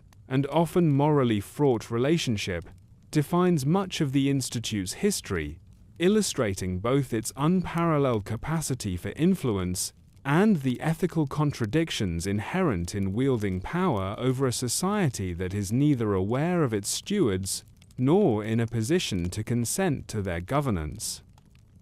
The Institute's pursuit of knowledge and control extended far beyond the creation of synthetic humans into a vast and ethically ambiguous array of experiments, many of which involved human subjects, a practice that reflects the subterranean society's utilitarian philosophy and its belief in the primacy of scientific progress over individual rights. And this body of work, while largely concealed from the surface and tightly compartmentalized within the hierarchy of the Institute, reveals both the extraordinary ingenuity of its researchers and the moral compromises inherent in their vision. For the population underground, already conditioned to view survival and advancement as paramount, often consented to or actively participated in trials that would be considered unacceptable by any surface standard, yet these studies were rationalized as necessary for the continuity of civilization, the improvement of human biology, and the refinement of synthetic replication, forming a continuum in which the line between research and coercion was intentionally blurred. One of the most notable areas of experimentation involved the forced evolutionary virus, the same agent responsible for the creation of supermutants in pre-war projects, which the Institute utilized with extreme caution to explore genetic enhancement, accelerated healing, and adaptive immunity, though in all cases, care was taken to avoid the grotesque deformities associated with surface-level FEV experiments, and records suggest that human volunteers, employees, and, in some instances, abducted subjects were exposed under controlled conditions, their physiology monitored to observe the effects of virus-induced mutations, their health preserved insofar as the Institute required functional test subjects, and their compliance ensured through a combination of ideological indoctrination, social conditioning, and, where necessary, coercive measures, illustrating the calculated intersection of risk, ethics, and operational necessity that governed the Institute's approach. Beyond FEV research, the Institute undertook extensive studies into cognitive enhancement, memory modification, and neurological programming, most prominently through the creation and testing of synthetic neural implants and memory conditioning protocols, designed both to improve human performance in laboratory and field tasks and to facilitate the control of synthetic beings. For the Institute's experiments often involved interplay between human and synthetic subjects, testing the limits of cognition, loyalty, and emotional resilience. And these experiments were conducted under conditions that, while scientifically rigorous, frequently ignored conventional moral boundaries, reflecting the belief that the ends, preservation of knowledge and advancement of human potential, justified the means, a philosophy that permeated every level of the organization, from the directorate to the laboratory technicians. In addition to biochemical and neurological research, human trials were integral to the development of advanced weaponry, energy systems, and environmental adaptation strategies, for the Institute's scientists recognized that the Commonwealth's harsh surface environment provided a unique laboratory in which to test survival capabilities, resistance to radiation, and responses to synthetic interventions, and in many cases, subjects were exposed to controlled hazards, monitored for physiological and psychological reactions, and incorporated into iterative research cycles, designed to refine both technology and training protocols, illustrating the Institute's holistic approach to experimentation, in which human, synthetic, and environmental variables were considered components of a single system. Social experimentation was also a component of the Institute's projects, though often more subtle, involving the manipulation of settlements, factions, and synthetic agents on the surface to observe responses to governance, law, and intervention, and while these experiments were not always directly violent, they functioned as extensions of the ethical framework established underground, in which the Institute assumed a position of omniscient oversight, justifying actions as necessary to observe human behavior, improve social control techniques, or test the integration of synthetic operatives within existing populations, and these methods, when combined with more direct trials, created a comprehensive research program that extended the Institute's influence far beyond the confines of its subterranean laboratories. Ethical considerations within the Institute were addressed primarily through internal rationalization, emphasizing the collective good,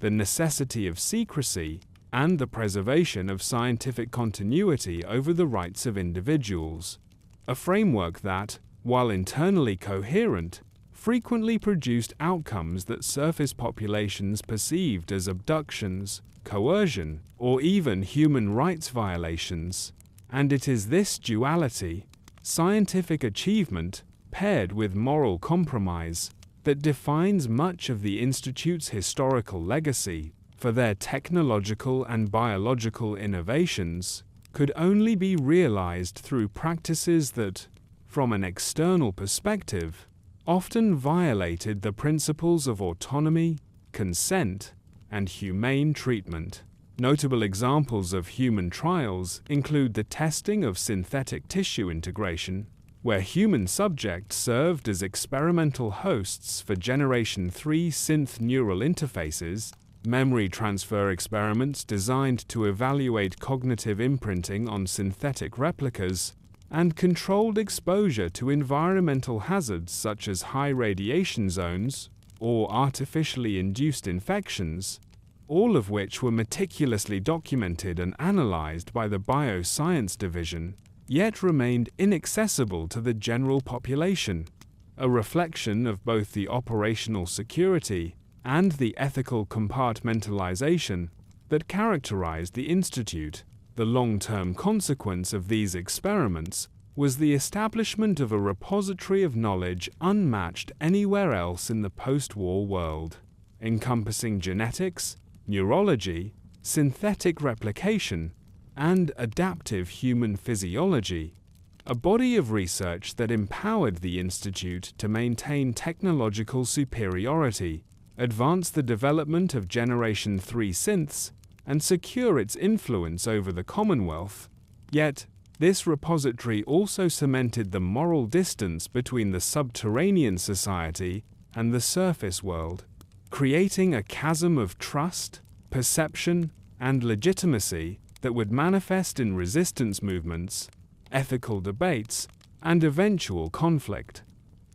In sum, the Institute's human trials reflect the intersection of necessity, ideology, and ambition that defines the organization, illustrating how a society committed to the advancement of knowledge and the perfection of human potential could justify ethically fraught experiments, normalize coercive measures, and operate above conventional moral constraints, all while achieving technological and scientific feats unparalleled in the post-war era, a dual legacy of brilliance and infamy that continues to shape both the Institute's internal identity and its perception among those who dwell above ground, and underscores the enduring ethical questions raised by the creation, control, and manipulation of life in pursuit of progress.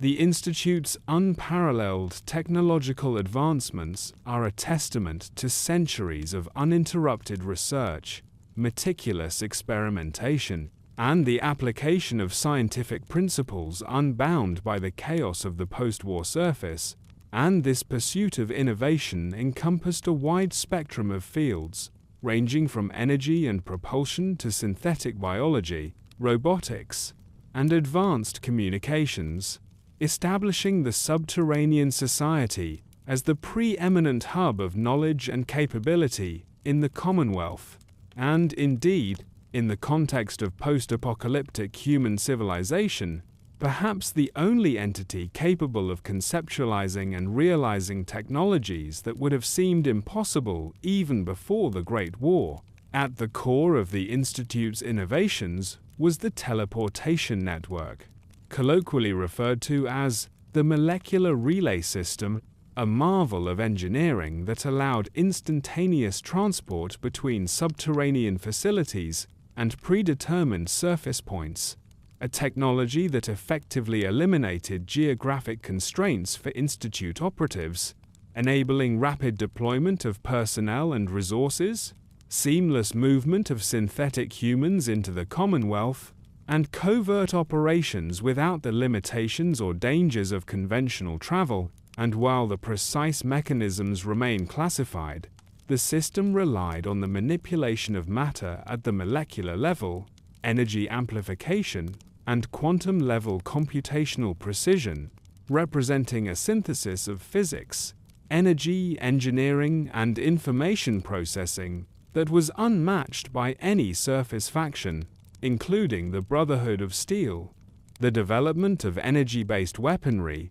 including directed energy rifles and portable plasma devices, further solidified the Institute's superiority, as these weapons combined efficiency, precision, and power output far beyond the capabilities of scavenged ballistic arms, and were integrated into both personnel armament and automated defense systems, including the Corsa units and advanced synth security platforms, allowing the Institute to project force selectively while maintaining operational discretion, a capability that reinforced the organization's ability to manipulate the surface without revealing its true strength, and contributed to its reputation as an omnipotent and almost mythical entity among settlers and other factions.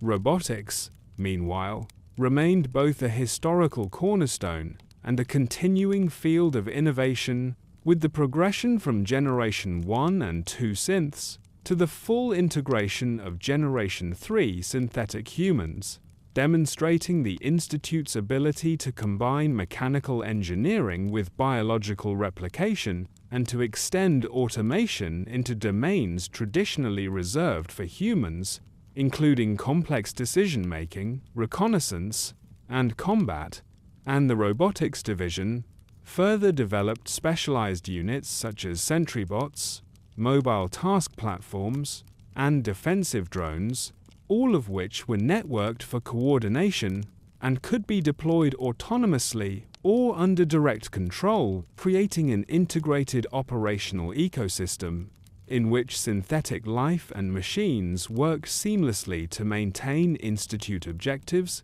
security, and influence across both subterranean and surface environments. The Institute's bioengineering capabilities were equally revolutionary, with research in genetic sequencing, synthetic tissue growth, regenerative medicine, and neural interfacing, allowing for the production of Generation 3 synths, rapid cultivation of food and medical supplies, and experimental therapies that could enhance human and synthetic resilience, and these biological innovations were inseparable from the technological framework that supported them, including environmental control systems, energy supply networks, and computational modeling of physiological systems, creating an interdependent matrix of knowledge and capability that ensured both the survival and the expansion of the subterranean community. Additional advancements included the development of AI integration for operational management, predictive algorithms for population control and resource allocation, and advanced communication networks capable of secure, long-range data transmission without reliance on surface infrastructure, allowing the Institute to maintain oversight of its operations and personnel while remaining insulated from surface observation and interference, and in combination with synthetic infiltration and the teleportation network, these technologies created a system in which the Institute could project influence across the Commonwealth without revealing its presence, a level of technological omnipotence that reinforced both operational efficiency and psychological dominance. Energy management, too, was a critical component, with the Institute mastering nuclear fusion, advanced reactor design, and energy distribution that allowed it to power laboratories, relay systems, and synthetic production lines far beyond the capacity of any surface settlement. And this control over energy not only supported experimentation and manufacturing, but also created a strategic advantage in potential conflicts, enabling long-term operations that were independent of external supply lines and resilient against disruption. a self-sufficiency that further differentiated the Institute from the fractured, resource-scarce societies above ground. The Institute's scientific methodology was notable for its integration of empirical research, computational modeling, and iterative testing, creating a feedback loop in which theoretical concepts could be rapidly prototyped, evaluated, and refined. And this approach was applied consistently across disciplines, from mechanical engineering and robotics to synthetic biology and energy research, resulting in a culture of innovation in which failure was treated as data rather than catastrophe, and in which the organization's insulated environment allowed for experimentation on scales impossible on the surface, whether in terms of human trials, synthetic replication, or large-scale environmental simulations, a capability that reinforced both technological mastery and the ethical isolation of the subterranean society. Perhaps most fundamentally, these technological innovations were unified by the Institute's vision of human perfection and social control, with every breakthrough serving both practical and ideological purposes, from ensuring the obedience of synths and protecting the community underground, to enabling covert manipulation of the Commonwealth and providing a controlled environment in which knowledge could accumulate without interruption. And in this sense, the Institute's technological achievements cannot be divorced from its socio-political structure, for the hierarchy, the Directorate, and the SRB were all designed to maximize the efficacy of these systems,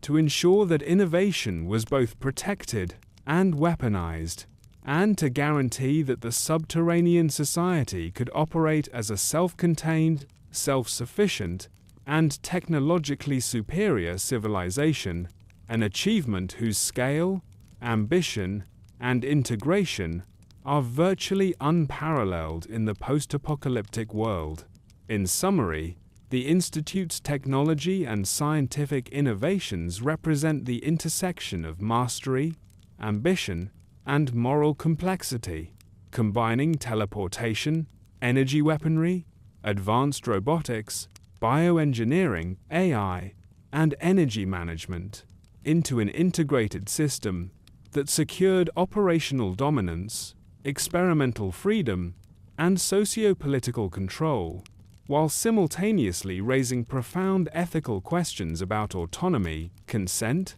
and the use of sentient beings as both subjects and instruments. And it is this combination of unparalleled capability and moral ambiguity that defines the Institute's legacy, distinguishing it as both the pinnacle of post-war science and the subject of enduring controversy, a civilization in which knowledge itself is both the ultimate tool and the ultimate weapon. The Institute's relationship with the Brotherhood of Steel represents one of the most consequential and enduring conflicts in the post-apocalyptic Commonwealth, a rivalry rooted in fundamentally opposing philosophies regarding technology, knowledge, and the stewardship of civilization. And while both organizations emerged from the ashes of pre-war America, their trajectories diverged sharply, producing a collision of ideology and operational strategy that would define much of the political landscape above and below the surface. For the Brotherhood,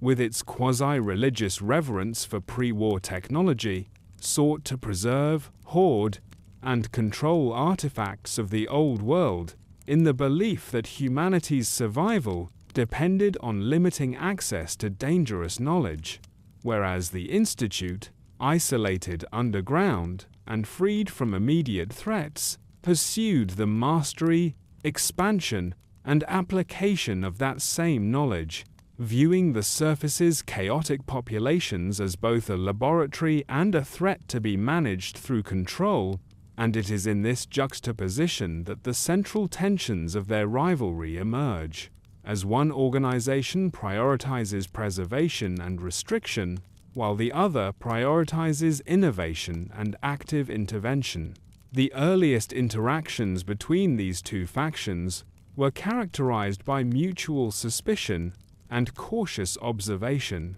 with the Brotherhood sending scouts to assess the subterranean enclave and the Institute monitoring surface settlements for signs of the technologically minded order. Yet these encounters were largely indirect, mediated by rumors, intercepted communications, and reconnaissance, as the Institute's sophisticated surveillance systems allowed it to detect Brotherhood movement long before contact could be made, and while no formal hostilities were initially declared, the potential for conflict was inherent in the overlapping interests of the two organizations, as both claimed dominion over pre-war knowledge, albeit for divergent purposes,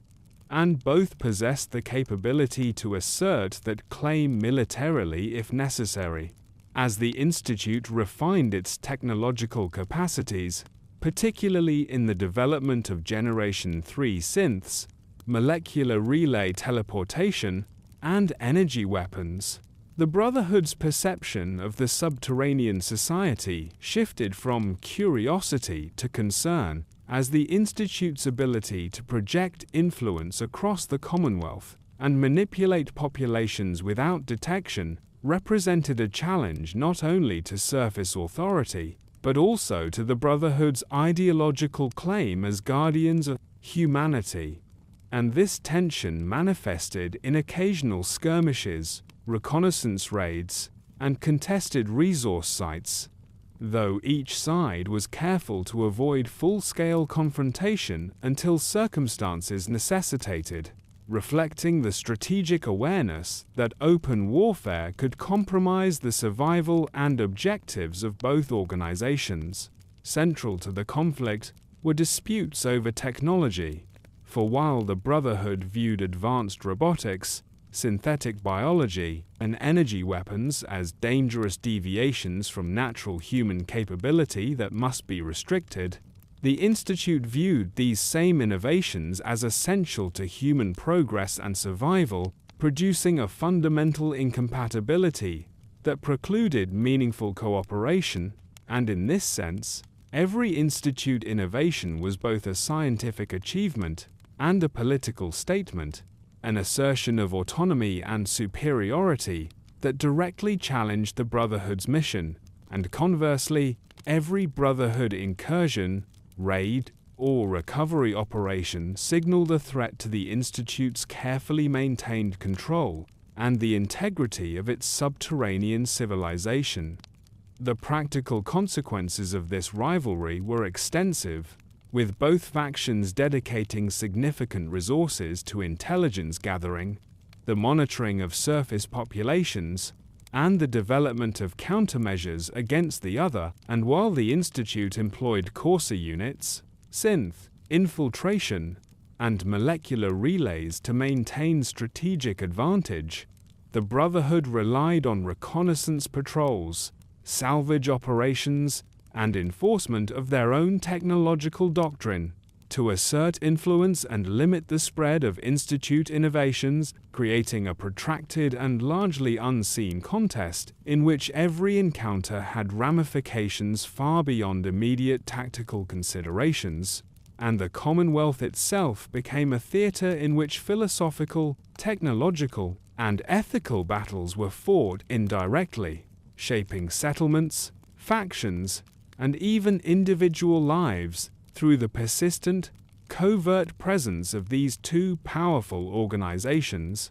Ethically, the rivalry underscored a profound divergence in worldview, as the Institute embraced utilitarian control, experimentation, and the creation of synthetic life as legitimate extensions of human progress, whereas the Brotherhood adopted a conservative, almost dogmatic approach in which access to knowledge and technology was restricted to prevent perceived moral or existential corruption. And this ideological contrast influenced not only strategy but also social dynamics. For each organization cultivated distinct internal cultures, one emphasizing hierarchy, secrecy, and scientific mastery, the other emphasizing fealty, preservation, and martial discipline, creating institutions whose internal cohesion and operational effectiveness were directly shaped by their philosophical commitments and whose interactions with each other were conditioned by those same commitments. The tension reached its apex when surface factions became embroiled in conflicts that brought the Institute and the Brotherhood into direct opposition, as the Institute's covert operations threatened settlements and the autonomy of surface communities, prompting intervention from Brotherhood patrols, while the Institute's technological superiority allowed it to respond asymmetrically, neutralizing threats, reclaiming escaped synths, and,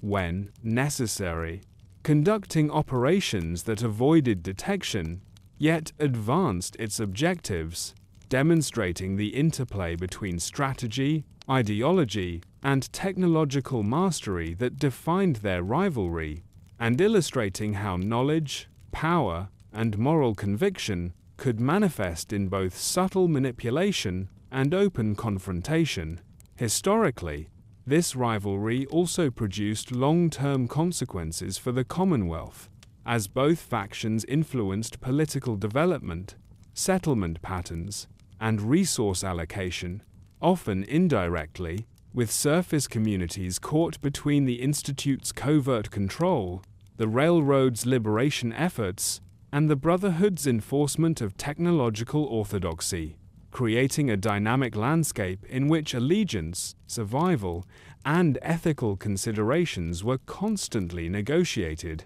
and in which the presence of these subterranean and surface powers fundamentally reshaped human interactions, commerce, and social cohesion, ensuring that the ideological struggle between control and preservation had tangible effects on every level of Commonwealth life.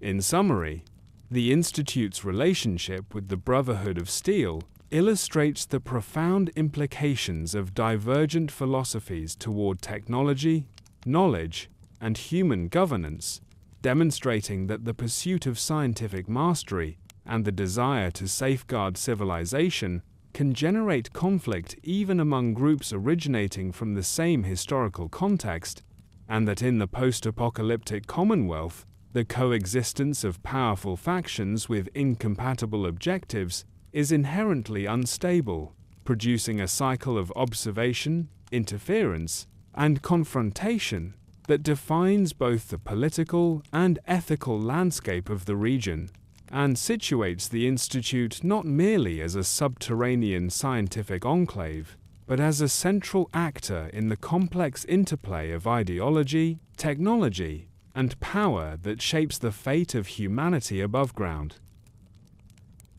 The Institute's ability to maintain its secrecy, safeguard its personnel, and enforce its authority over both synthetic and human elements relied on a multi-layered system of security and defense strategies that combined cutting-edge technology, psychological control, and organizational discipline, forming a comprehensive apparatus designed to address threats both internal and external, and to ensure the continuity of operations in a subterranean environment that, while shielded from the surface, remained vulnerable to sabotage, espionage, or rebellion. And this system was so sophisticated that even the most resourceful surface factions, including the Brotherhood of Steel and the Railroad, faced formidable challenges in detecting, infiltrating, or undermining the Institute without risking catastrophic loss, for security was not merely physical, but technological, procedural, and social, encompassing surveillance, personnel management, and the controlled flow of information. At the core of this defensive network were physical barriers and controlled access points, including reinforced bulkheads, energy-based locking systems, and multiple layers of airlocks and environmental controls that not only regulated atmospheric conditions within the subterranean complex, but also restricted unauthorized movement, while strategically placed sensors, automated turrets, and patrol routes ensured that any breach could be detected and neutralized with precision, and the integration of these systems with internal communications allowed rapid coordination among security personnel, scientists, and synth units, creating a responsive and adaptive defense structure, capable of addressing both planned incursions and spontaneous threats. Surveillance extended beyond the immediate facility into the Commonwealth itself, utilizing synthetic operatives, remote monitoring, and encrypted communications to track movements of surface factions, identify potential disruptors, and anticipate actions that could compromise the Institute's secrecy or operational objectives. And this intelligence network was supplemented by the Synth Retention Bureau, which monitored both escaped synths and individuals who had the potential to expose or interfere with the subterranean society, effectively extending the Institute's reach far beyond the confines of its physical location and enabling preemptive actions that minimized risk, while maintaining the illusion of invisibility to the outside world. Internal security was equally rigorous, with strict personnel hierarchies,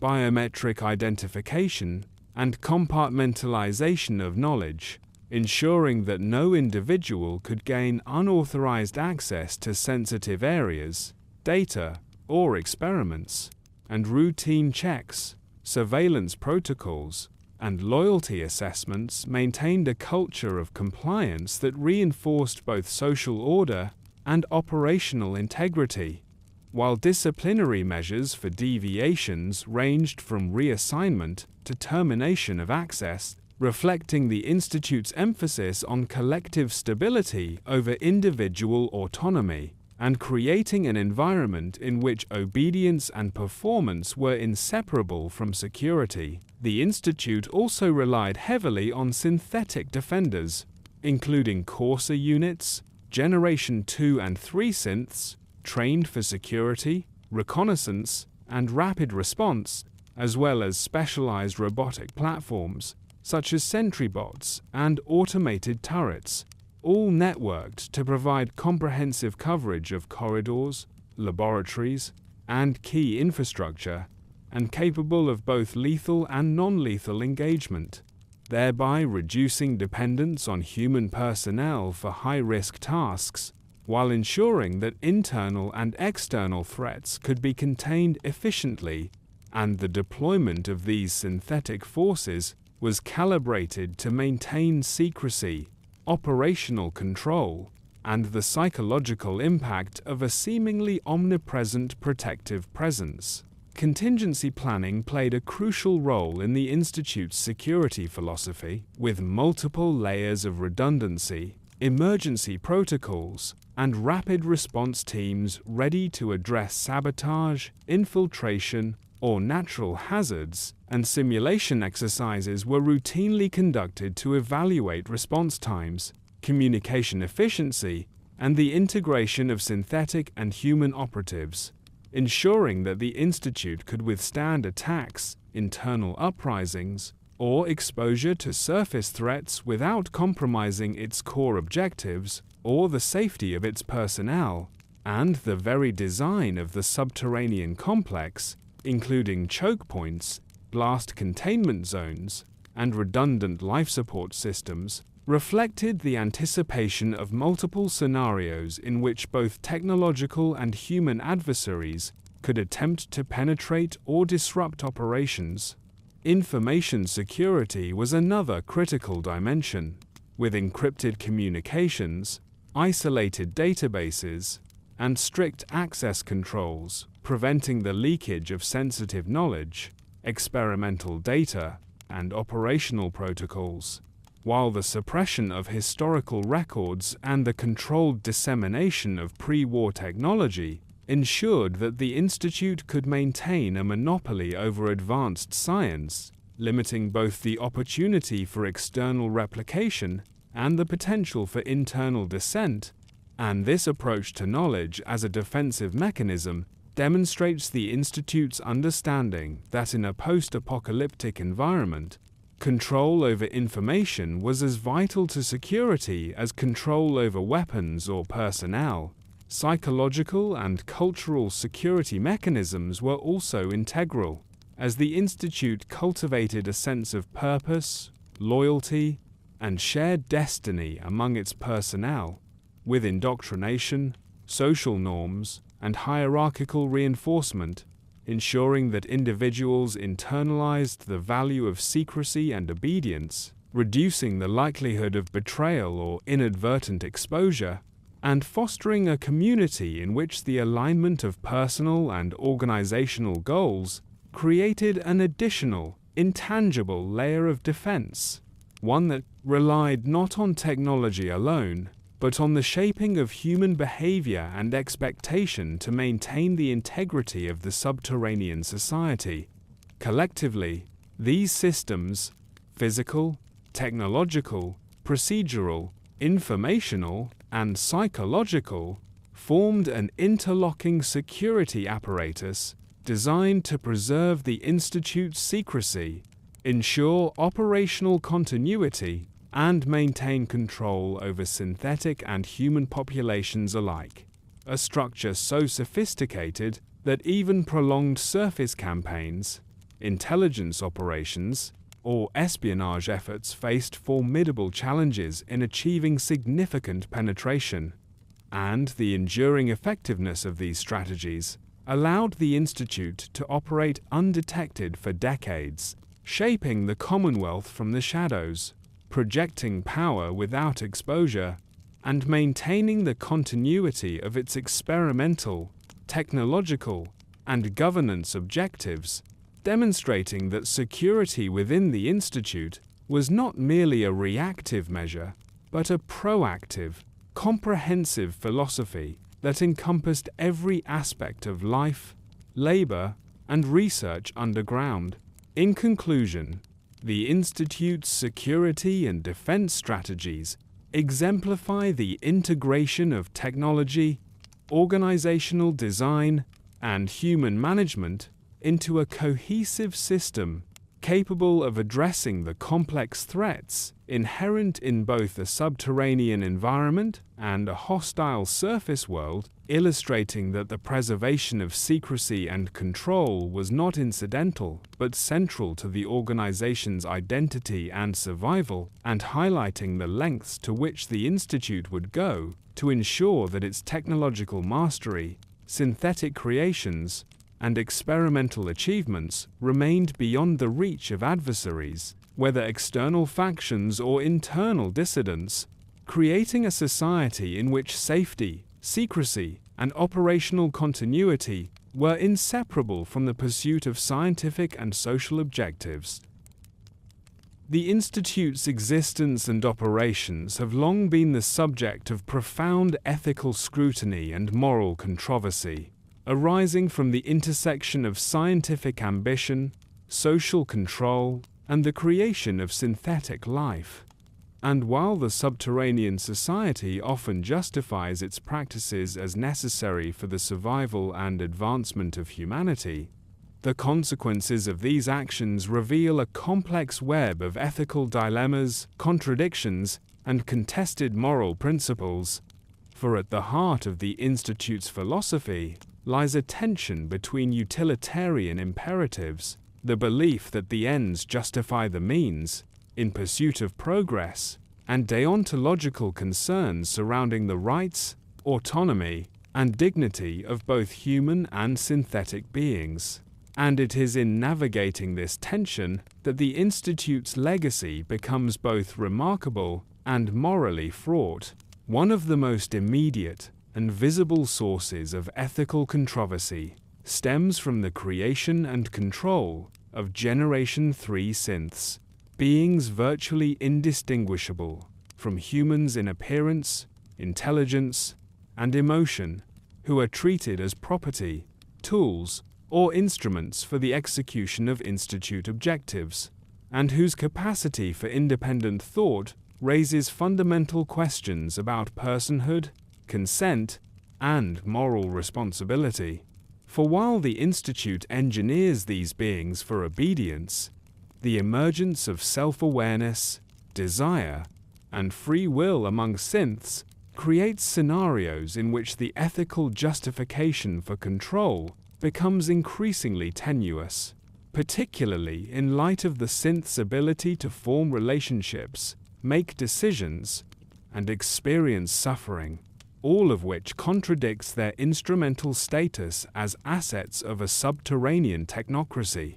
Human experimentation and coerced participation in scientific trials constitute another area of ethical concern, with historical practices involving FEV exposure, neural interfacing, and behavioral conditioning, often prioritizing knowledge acquisition and operational goals over individual welfare, autonomy, or informed consent. And while the Institute frames these interventions as necessary for societal advancement, the suppression of dissent, manipulation of information, and compartmentalization of subjects raises questions about the legitimacy of such experiments, the limits of scientific authority, and the morality of subordinating individual rights to institutional objectives, particularly when the outcomes involve direct, physical, psychological,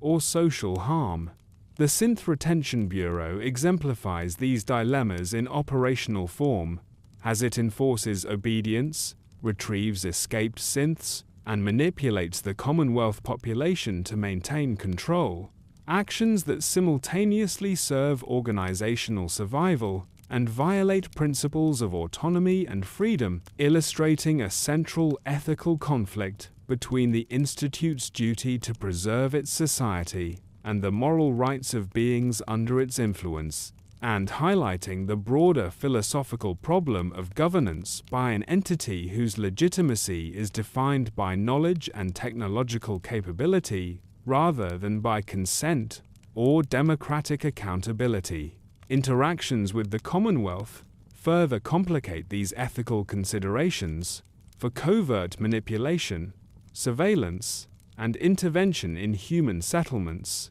factional conflicts, and resource distribution raise questions about sovereignty, the limits of authority, and the appropriate exercise of power over populations that are neither complicit in nor fully aware of the Institute's presence, and the moral tension is heightened by the disparity between the Institute's technological capabilities and the vulnerability of surface communities, as the ability to shape society through coercion, misinformation, or intervention amplifies the ethical stakes, demanding scrutiny of both intent and outcome, and the degree to which the ends, technological progress, societal stability, or synthetic perfection, can justify the means.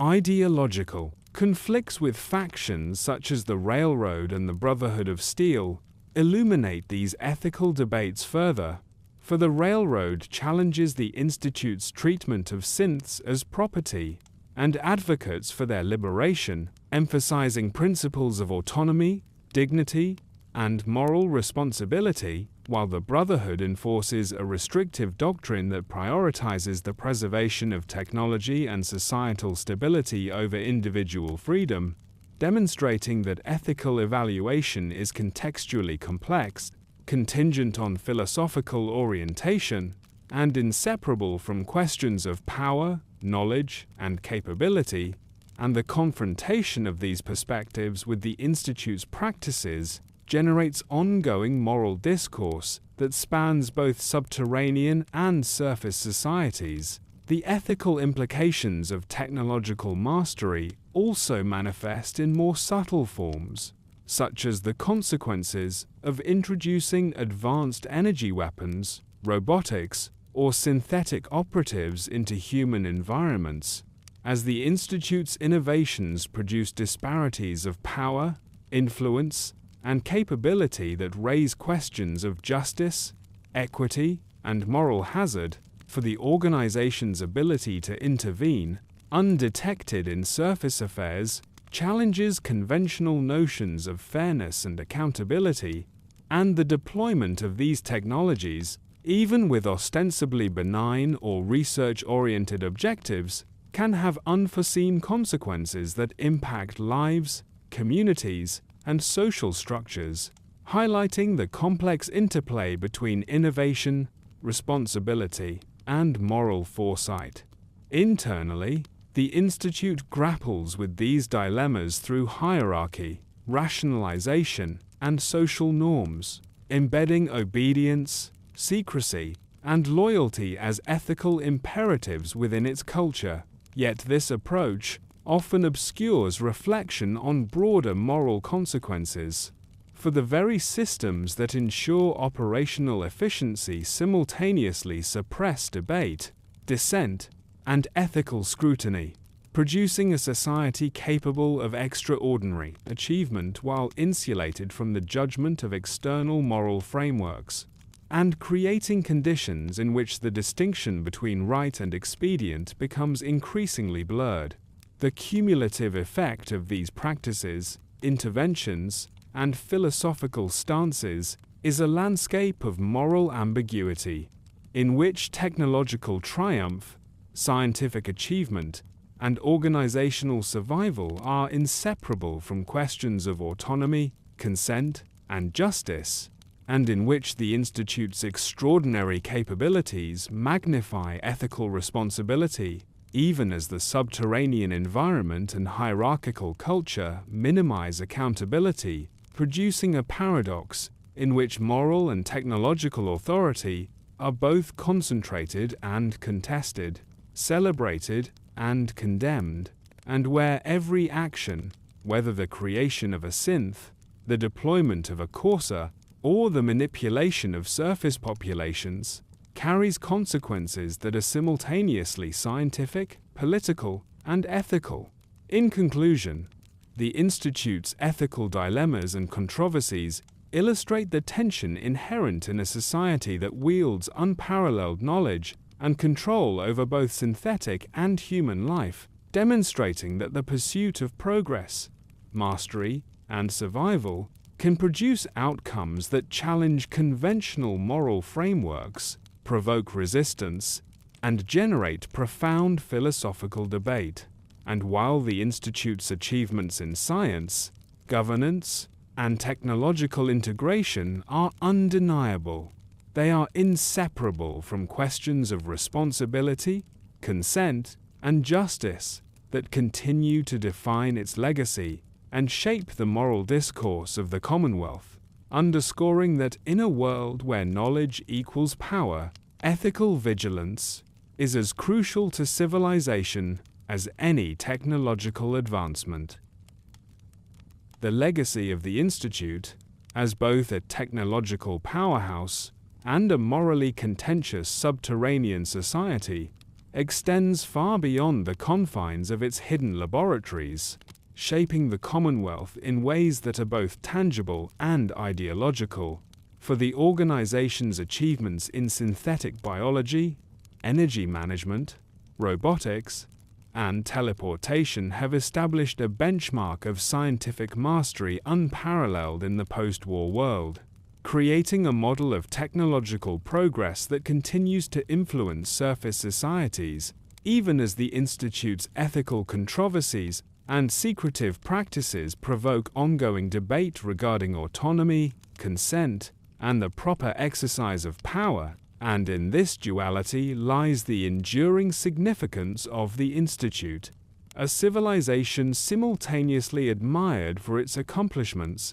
and condemned for its methods, whose impact resonates across generations, communities, and ideological perspectives, shaping both material and cultural landscapes in the Commonwealth. The Institute's influence is evident in the proliferation of its technologies and methodologies, from the presence of coarser synths and advanced energy weapons to the adoption of automation, surveillance techniques, and experimental frameworks by various factions and settlements demonstrating that even in scenarios where the institute itself is diminished or displaced, its innovations continue to inform practices, strategies, and ambitions, creating a ripple effect in which knowledge once confined to subterranean laboratories diffuses into broader human experience, influencing the evolution of governance, security, and societal organization in the post-apocalyptic context.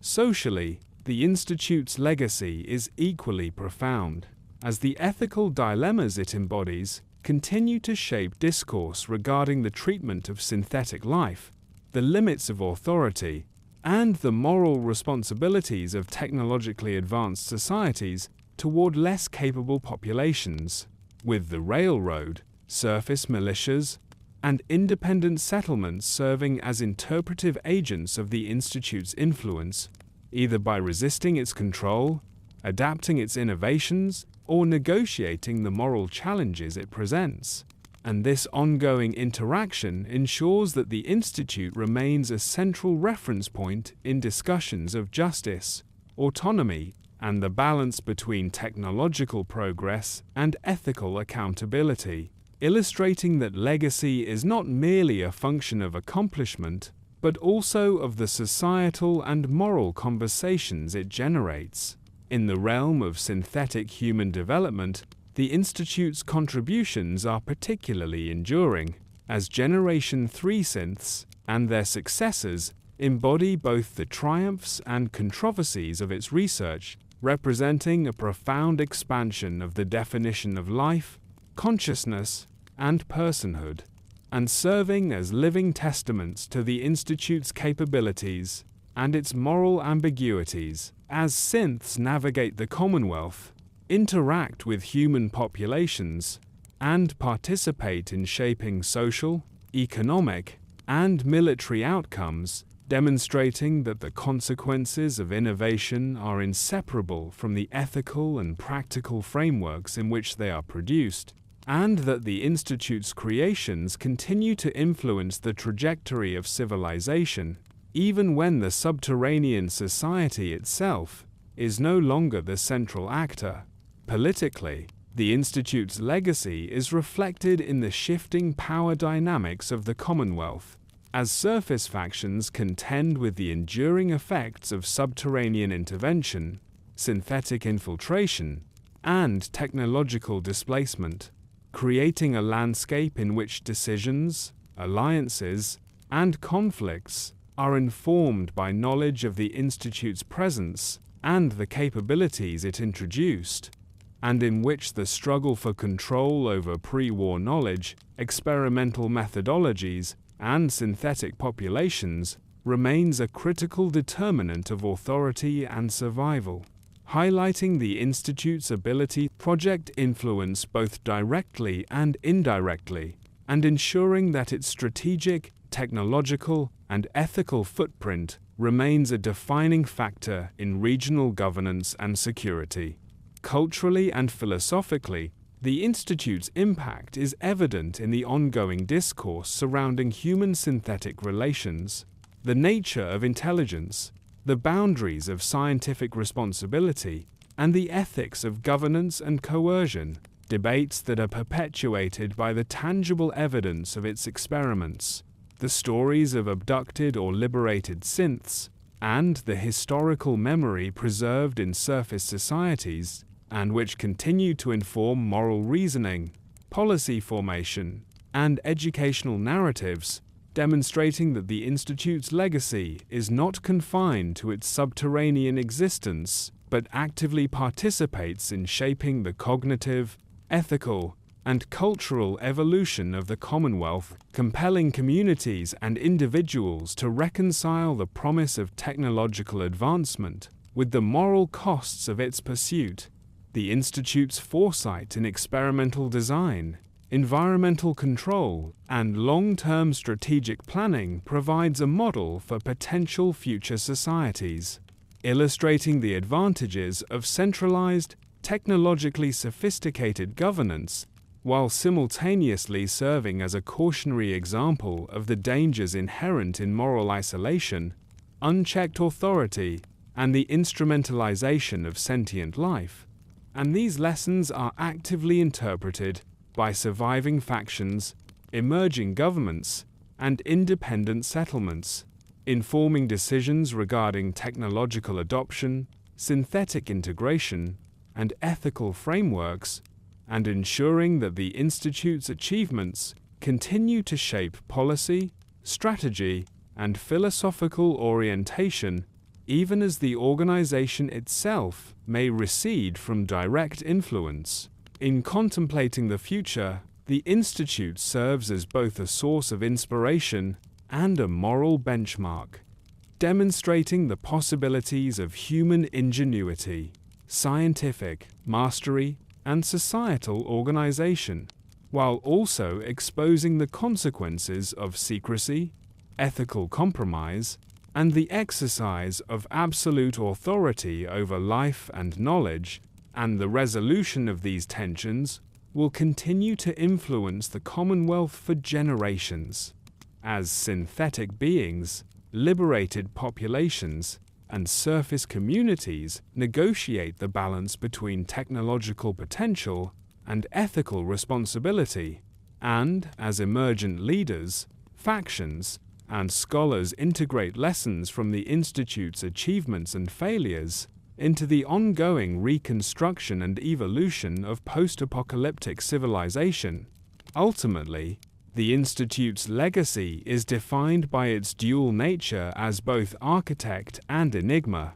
a civilization whose accomplishments in science, technology, and societal design are inseparable from the moral and ethical controversies they engender, and whose influence endures not merely through the tangible artifacts of its research, synthetic creations, and subterranean infrastructure, but through the ongoing ethical, political, and philosophical conversations it catalyzes, ensuring that the Institute remains a central point of reference, debate, and inspiration in the Commonwealth, and that its impact will continue to shape human and synthetic trajectories, governance paradigms, and ethical frameworks, representing a profound and enduring testament to the possibilities and perils inherent in the pursuit of knowledge, control, and the engineering of life itself.